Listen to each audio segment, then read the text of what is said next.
భక్తులందరికీ నమస్కారం అండి. దేవి అనుగ్రహం ఛానల్‌కి స్వాగతం. ఈరోజు మాఘమాసపు బుధవారం, పైగా మాఘ షష్ఠి. మాఘ షష్ఠి ఈ పరమ పవిత్రమైనటువంటి రోజున ఎంతో పవిత్రమైనటువంటి సుబ్రహ్మణ్య స్వామి యొక్క చరిత్ర గురించి తెలుసుకుందాం. సూత మహర్షిని సౌనకాది ఋషులు ఈ విధంగా అడుగుచున్నారు. ఓ మహర్షి, ఈ లోకంలో కుజదోషం వలన కొంతమంది వివాహం కాకుండా ఉండిపోవచ్చున్నారు. ఇంకొందరు సంతానం లేక, మరికొందరు ధనం లేక, రుణములతోనూ, ఇంకొందరు వ్రణములు, ప్రమాదములు, అగ్నిబాధలు, శత్రుబాధలు పొందుతున్నారు. అసలు ఈ కుజుడెవరు? అతని శక్తి సామర్థ్యాలు ఎలాంటివి? కుజదోష నివారణ ఉపాయాలు ఏమిటి అని అడగగా, సూత మహర్షుల వారు, ఋషులారా శ్రద్ధగా వినండి. పై దోషములు గలవారు అపర్ణాదేవి పూజ, సుబ్రహ్మణ్య స్వామి ఆరాధన చేసి కుజ జన్మ వృత్తాంతము, శ్రీ అపర్ణాదేవి కళ్యాణ వృత్తాంతము ఎవరైతే శ్రద్ధగా భక్తితో పారాయణం చేస్తారో, జన్మ లగ్నవశాత్తు కానీ, గోచర లగ్నశాత్తు కానీ, ద్వితీయ, చతుర్థ, అష్టమ, సప్తమ వ్యవస్థానములలో కుజుడు ఉండుట వలన కలిగేటువంటి సమస్త కుజదోషములు తొలగి కోరిన కోరికలు నెరవేరును. ముందుగా కుజజన్మ వృత్తాంతం చెప్తున్నాను, శ్రద్ధగా వినండి అని సూతుల వారు ఈ విధంగా ప్రారంభించారు. శ్రీ మహావిష్ణువు తన నాభి కమలము నుండి బ్రహ్మను సృష్టించాడు. ఆ బ్రహ్మ ప్రజాపతులను సృష్టించాడు. వారిలో దక్ష ప్రజాపతి ఒకడు. దక్షుడు అనగా సమర్థుడు అని అర్థం. ఆ దక్ష ప్రజాపతి తన కుమార్తెలలో 27 మందిని, అశ్విని నక్షత్రములు మొదలగు వారిని చంద్రునకు ఇచ్చి వివాహం చేశాడు. ఒక కుమార్తెను పరమేశ్వరుడికి ఇచ్చి ఆమె పేరు దాక్షాయిని అని, ఆమెనే శ్రీమాతగా మనం కొలుస్తాం, ఇచ్చి వివాహం చేశాడు. పరమశివుడు ప్రతిరోజు సాయంత్రం నాట్యం చేస్తాడు. అందుకే ఆయనకు నటరాజు అనే పేరు వచ్చింది. ఆ నాట్యం చూడడానికి ముక్కోటి దేవతలు వస్తారు. దక్షుడు కూడా వచ్చాడు. దక్షుడు మామగారైనప్పటి నుండి శివుడు నాట్యం పూర్తయిన తర్వాత ముందుగా దక్షుణ్ణి సాగనంపి తర్వాత మిగతా దేవతలను సాగనంపేవాడు. ఒకరోజు వీలు లేక దేవతలందరినీ సాగనంపి చివరకు దక్షుణ్ణి సాగనంపాడు. దాంతో కోపం వచ్చిన దక్షుడు ఒక పెద్ద యజ్ఞం తలపెట్టి దానికి కుమార్తెను, అల్లుణ్ణి పిలవలేదు. కొన్ని పురాణాలలో దక్షుడు చంద్రుడికి ఇచ్చిన శాప నివారణకు మహాశివుడు సాయపడ్డాడని, దక్షునికి కోపం వచ్చిందని చెప్పబడింది. మరీచ్యాది మహర్షులు హితబోధ చేయబోసాగారు. కానీ దక్షుడు వినలేదు. నారద మహర్షుల ద్వారా యజ్ఞ కార్యాన్ని గురించి విన్న దాక్షాయిని పరమశివుణ్ణి యజ్ఞానికి వెళ్ళడానికి అనుమతి కోరింది. శివుడు పిలవని పేరంటానికి వెళ్ళడం తగదంటూనే అనుమతి ఇచ్చాడు.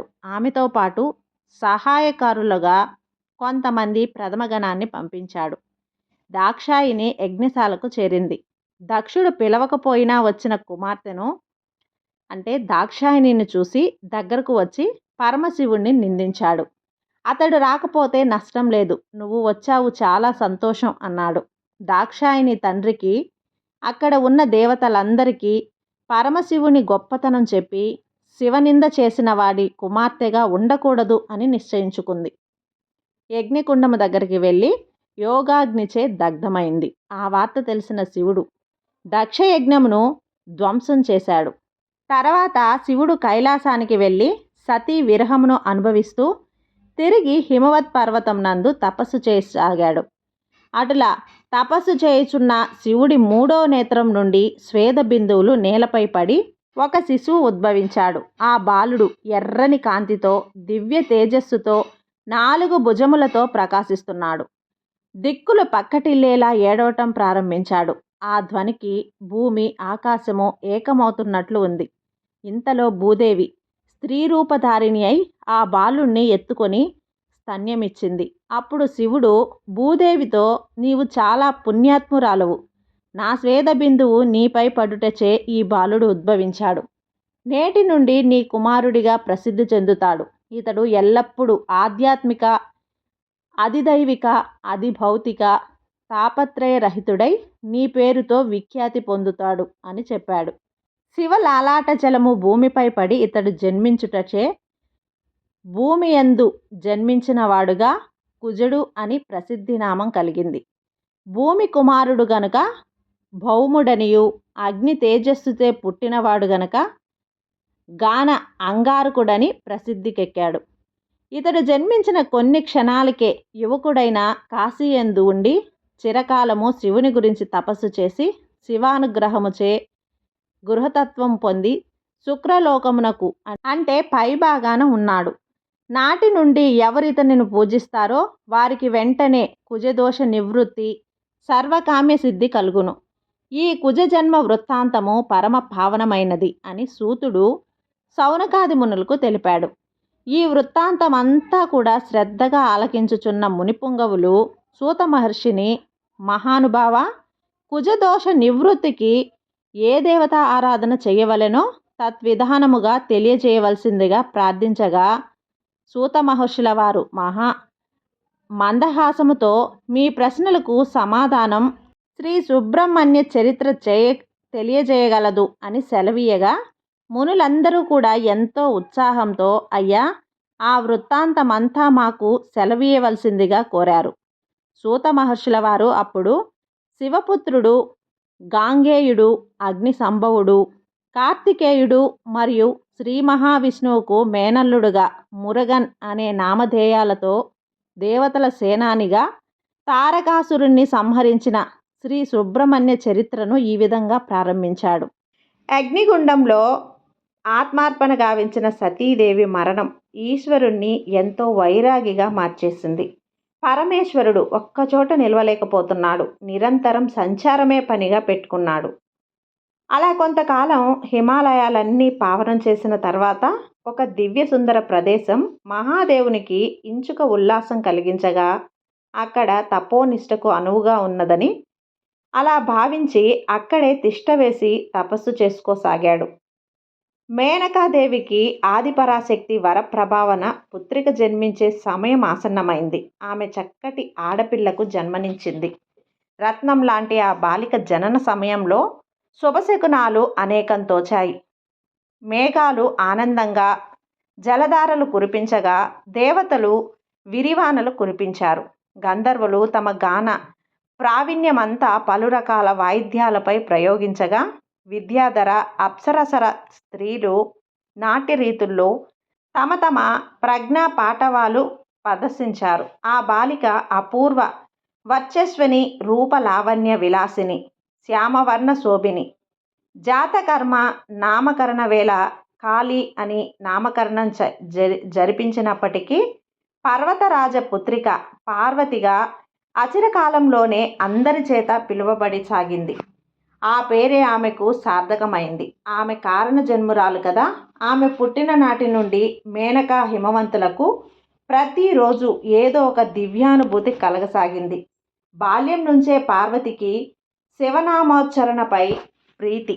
మాటలు నేర్పినది మొదలు నిరంతరం శివ ప్రసంగానురక్తమైన పార్వతి హిమవంతుల మధ్య ఎన్నోసార్లు శివలీలా ప్రసక్తి గానం వచ్చేది. తండ్రి, ఈ లోకాలన్నింటికీ అత్యంత సంస్తూయమాన దేవుడు ఆ దేవదేవుడే కదా అని అడిగింది పార్వతీదేవి. అవును తల్లి, ఆ మహాదేవుని లీలా సృష్టి, ఈ సమస్తం మొత్తం అతన్ని సేవించేవారికి ఇహపరాలు రెండింట అమితానందం తథ్యం సమాధానమిచ్చాడు హిమవంతుడు. ఆయన నివాసం ఒక ప్రదేశమని ఏం చెప్పను, సర్వంతర్యామి.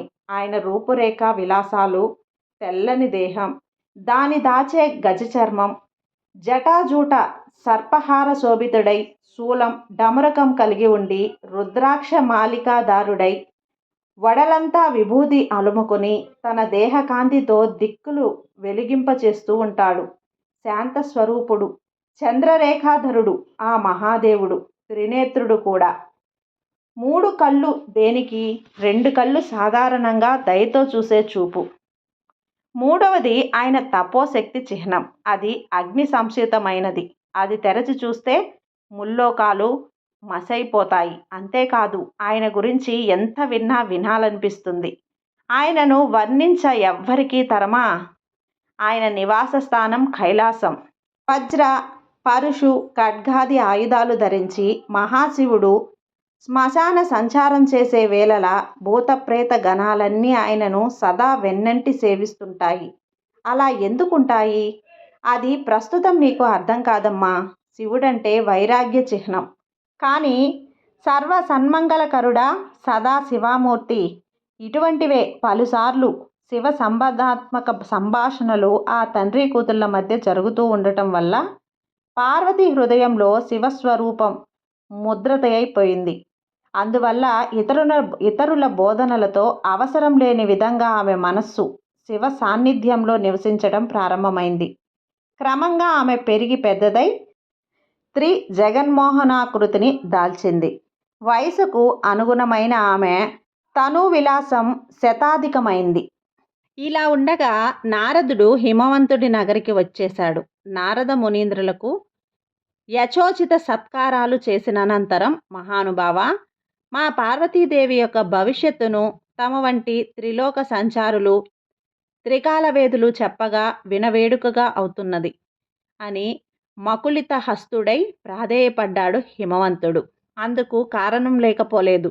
లోకరీతు ప్రకారం బాల్యమున ఎంతో సంతోషదాయకంగాను, పుట్టింట గడిపే ఆడపిల్లకి ప్రాయము రాగానే పెళ్లి చేసి అత్తవారింటికి పంపే వేళ ఆదురద్దగా ఉండటం ఇటు పిల్ల తల్లిదండ్రులకు అటు పిల్లకు సహజం. అందున అపురూప విశ్వమోహన రూపాన అలరారుచున్న పార్వతికి తగిన వాడెవడో తెలుసుకోవాలన్న కుతూహలం పర్వతరాజ దంపతులకు మరీ మరీ సహజం. పార్వతిని ఆమాద మస్తకం తిలకించాక ఆ దేవ మునీంద్రుడు చిరుమందహాసంతో అప్రయత్నంగా చేతులు జోడించడంతో పర్వతేంద్రుడు ఆశ్చర్యపోయాడు. హిమవజ్రదా, నీవు మహా అదృష్టవంతుడివి అన్నాడు నారదుడు. ఆశ్చర్యపోయి చూస్తున్న పర్వతరాజుని భుజం తట్టి, అవునయ్యా, ఈమె సామాన్యురాలు కాదు, సమస్త దేవతారాధ్యుడైన ఆ సదాశివుడినే పత్ని కాగలదు. కృతార్థుడివి నీవు అన్నాడు. శివుడా? ఆయన నిత్య తపోనిధి, పైగా పరతత్వుడు. ఆయన ఈ ప్రపంచ సుఖాలను ఆశించునా? కొంతకాలం దాక్షాయణితో కాపురం చేసిన వాడయే. ఆమె నిర్యాణాంతరం కఠోర తపస్సుకు పూనుకున్న వాడెట్లు కళ్యాణ వేదిక చెంతకు రాగలడు? ఇవి హిమవంతునికి అంతుచిక్కని ప్రశ్నలు. ఓ పక్క నారదుల వారి జోక్యం ఆనందం కలిగించినా, శివుని సన్నిధిన పార్వతీ నిలిపితే ఆ రీతిని జరుగునా అనే చింత పట్టుకున్నప్పుడు సెలవు తీసుకొని నారదుడు వెళ్ళిపోయాడు. ఈలోగానే శివుడు సపరివార సమేతుడై తన గిరి శిఖరాలలో ఒక శిఖరాన తపోదీక్షకొచ్చిన వర్తమానం విని పరమానందభరితుడైనాడు పర్వతుడు. కాగల కార్యం గంధర్వులే తీర్చుతున్న ఇదియే కదా అని సంతోషించాడు. తన కుమార్తె అయినను చిన్ననాటి నుండి శివారాధనే నిత్య కృత్యంగా ఎంచే పార్వతిని సాక్షాత్తు ఆయన సన్నిధిన ప్రవేశపెట్టడానికి నిశ్చయించుకున్నాడాయన. ఒక శుభదినాన కూతుర్ని వెంట నింపుకొని శివ దర్శనార్థనై బయలుదేరాడు. పశుపతిని పరామర్శించిన అనంతరం, స్వామి, తామిప్పుడు మా భుజములను పావనం చేయరావటం మాకెంతో మహదానందం. తపస్సు కోసమే వచ్చినప్పటికీ మీరు మాకిప్పుడు అతిథుల కనుక మీరు పూనిన కార్యము ఫలవంతమగు వరకు తోడ్పడుట మా విధి అన్నాడు పర్వతరాజు. ఆ పలుకులకు శివుడెంతో ఆనందించి తనకక్కడ ఎట్టి లోపపాట్లు జరగటం లేదని, అంతా దివ్యంగానే ఉందని సంతృప్తిగా ప్రకటించాడు. గిరిజను చూపి, ఈమె నా పుత్రి, తాము అనుమతీయ ప్రార్థన, తమ దేహార్థం ఈమెక్కడ విడిచిపెట్టదలుచున్నాను అన్నాడు హిమవంతుడు. కానీ నాదొక చిన్న మనవి, తమ సపర్యల మూలమున నా పుత్రిక ధన్యురాలు కాగుచున్నది అంటూ ముగించాడు హిమవంతుడు. అది విని మందహాసం చేశాడు శివుడు. నిమిషం ఆలోచించక సమ్మతించాడు. పరమ నిర్లిప్తుడు పావనవరితుడు అయిన పరమశివుని ధోరణికి ప్రథమగణాలు విస్మయ చకితులైనవి. హిమవంతుడు పెద్దలతో యోచించి ఒక దివ్య ముహూర్తాన తన కూతురు కాళీ చేత శ్రీకంఠుని సేవలను ఆరంభింపజేశాడు. కాళీ సేవలను శివుడు ఆమోదించడం, తృప్తిగా తలూపడం తప్ప ఒక్కసారైనా కూడా ఆమెను సమ్మోహన దృష్టితో చూడలేదు. సర్వప్రపంచాన్ని సమ్మోహనపరచగల సౌందర్యం ఉండి కూడా, అది తాను శివునికి సమర్పించుకునే ఇచ్ఛ ఉండి కూడా శివుడు ఆ స్థాణువు వలె ఉండటం ఆమెకు కష్టంగానే తోచేది. సర్వాంతర్యామి కదా, శివుడికి ఆమె అంతరంగంలో చెలరేగే సంఘర్షణ తెలియదా? తెలుసు. అయినప్పటికీ కూడా ఆమె అహం అందం వెనుక దాగి ఉన్నదని, అది కరిగాక ఆదరిద్దామని అనుకున్నాడాయన. పరమశివుడు అందరిలాంటి కామకుడు కాదు. వైరాగ్యమే ఆయన స్వరూపము. అది కూడా సతీదేవి నిర్యాణాంతరం మరింతగా హెచ్చింది. అప్పటికి ఎందరెందరో మహానుభావులు తమ తమ కూతుళ్లను ఇవ్వడానికి వచ్చారు. అందరినీ నిరాకరించిన వాడే అటువంటి ఈశ్వరుని మనస్సు ఒక కన్య మీద లగ్నమవుతుందా?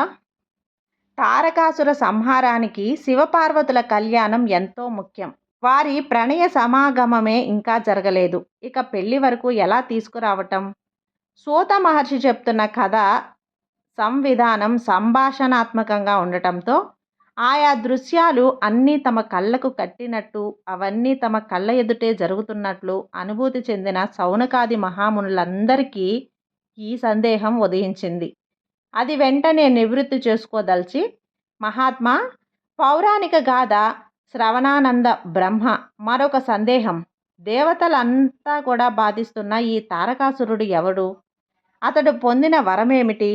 ఈ గాథలో సంబంధం ఉన్నందున అతని వృత్తాంతం కూడా వివరించగోరుచున్నాము అని పలికారు. అవశ్యం, అట్లే చేసేదా అని రోమహర్షణ పుత్రుడు తారకాసుర కథ ఇట్లా చెప్పసాగాడు. కశ్యప ప్రజాపతి మరియు తిథిల కుమారుడు వజ్రాంగుడు. ఒక రోజున వజ్రాంగుడు భార్యను పిలిచి, నీకు ఏం కావాలనుకుంటున్నావు? నీవు ఏం బెంగ పెట్టుకోకుండా నీ కోరిక ఏమిటో చెప్పు అని అడిగాడు.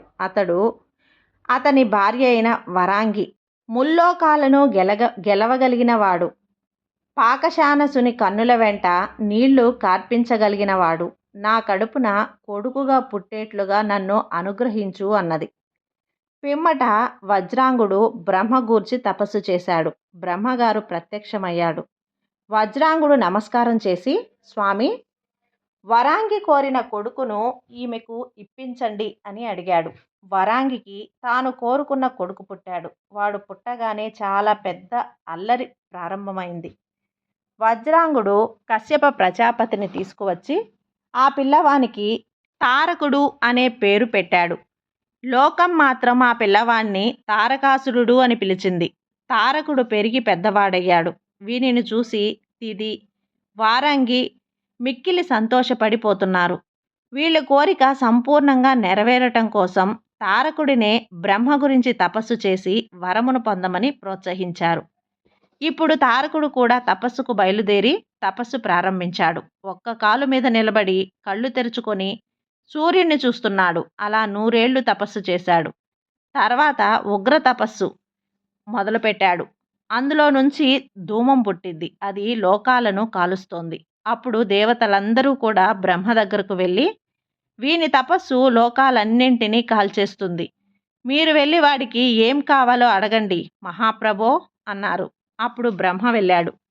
తారకుడి ఎదురుగా బ్రహ్మ ప్రత్యక్షమయ్యి, నాయనా, ఏమిటి నీ కోరిక అని అడిగాడు. బ్రహ్మకు తారకుడు నమస్కరించి, దేవతలందరినీ 3 లోకాలను గెలవగల శక్తిని నాకు ఇయ్యవలసిందిగా కోరాడు. పురారి అయిన పరమశివుడు మన్మధుణ్ణి దహిస్తాడు. ఆయన కామారి, ఆయనకి కోరిక లేదు. అటువంటి పరమశివుణ్ణి కొడుకు పుడితే వాడి చేతిలో నేను చనిపోతాను. ఆ మేరకు వరం ఇవ్వవలసింది అని అడిగాడు. బ్రహ్మ సాంబ సదాశివుణ్ణి తలుచుకొని తదాస్తు అని భారంగా హంసను ఎక్కి వెళ్ళిపోయాడు. తారకుణ్ణి 3 లోకాలకు రాజ్యాభిషేకం చేసేశాడు. దేవతలందరినీ పిలిచి ఎవరెవరు ఏ ఏ పనులు చేయాలో నిర్ణయించి చెప్పేశాడు. ఇలా అందరినీ శాసించి చక్కగా సింహాసనం మీద కూర్చొని రాజ్య పరిపాలన చేస్తున్నాడు. ఇప్పుడు వాళ్ళందరూ కూడా శ్రీ మహావిష్ణువు దగ్గరకు వెళ్ళి, నీవు మమ్మల్ని రక్షించాలి అని చెప్పారు. ఈలోగా తారకుడు రానే వచ్చి నారాయణుడితో యుద్ధం మొదలుపెట్టాడు. శ్రీమన్నారాయణుడు సుదర్శన చక్రంను ప్రయోగించాడు. సుదర్శన చక్రం తారకుని కంఠమునందు పుష్పమై రాజిల్లింది. అప్పటికి ఎటువంటి మాయ ప్రయోగించాలో అటువంటి విష్ణుమాయ చేసి శ్రీ మహావిష్ణువు అక్కడి నుండి తప్పుకున్నాడు. ఇప్పుడు అందరూ కలిసి బ్రహ్మగారి దగ్గరకు వెళ్ళారు. ఈశ్వరుడి కొడుకు పుట్టేటట్లుగా మేము ఎలా ధన్యులమవుతామో మమ్మల్ని అనుగ్రహించండి అని వేడుకున్నాడు. ముందు వెనుకలు చూడకుండా బ్రహ్మ ఇచ్చిన వరాలతో దేవతలకే శిరోవేదన కలిగించేవాడయ్యాడు. ఆలోచించకుండా వరాలిచ్చినందుకు బ్రహ్మకే తల పట్టుకోవాల్సిన స్థితి కల్పించాడు. అది సంగతి అని తారకాసుని వృత్తాంతం చెప్పాడు సూతుడు.